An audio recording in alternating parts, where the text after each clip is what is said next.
in the lead up to this Christmas, one of the most popular memes that's been going around states that Jesus was a Palestinian. Now, of course, Jesus was a Jew from Judea. I'm sure there's a clue in there somewhere. Jesus would never have even heard of the word Palestine because it was 100 years after his death that a Jewish revolt led to the Romans punishing the Jews by kicking most of us out and renaming the area Syria, Palestina. And since then, there has never actually been a sovereign country called Palestine. Now, facts are pesky things to pro-Hamas activists. There's another meme out there which asks how Mary and Joseph would make it to Bethlehem on this night through the present security walls in the West Bank. What they, of course, fail to mention is that as a Jewish woman, Mary would most likely have been raped and kidnapped, with Western feminist organizations then totally ignoring. Joseph would have had his head cut off. Now, all of that activity is online. It doesn't affect the real world, or does it? Rival media organizations are making this big deal about how this year in Bethlehem, Christmas is supposedly cancelled, with blame predictably being directed at Israel because of the Israel-Gaza war, a war that Israel did not start.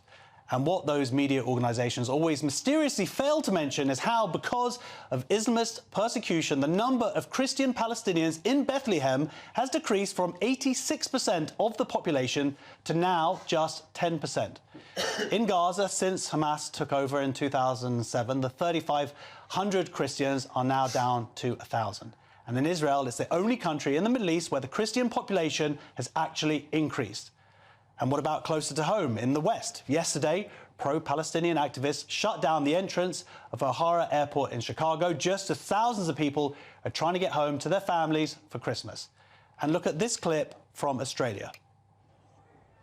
In Melbourne, a Christmas carol event was disrupted by activists storming the stage, ruining the hard work of the performers and marring a special evening out for families.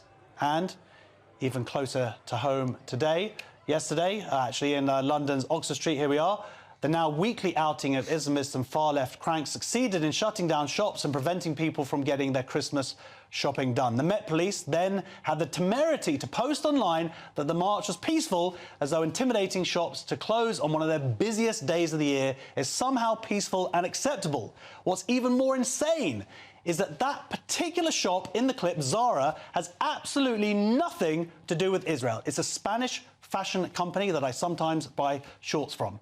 Activists have taken offence at an advertising campaign that they feel mocks tragic Gazan civilian casualties, except the link is tenuous at best, not least because the ads were conceived and shot in the months before the pogrom against Jews on October 7th.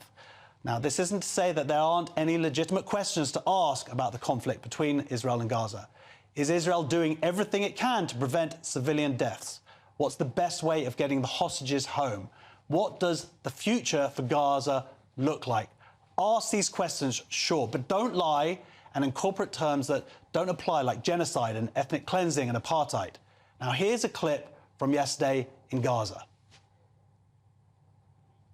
Oh, wait.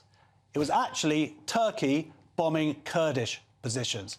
How strange to not see that on the news or being condemned by the Islamists and the far-left cranks.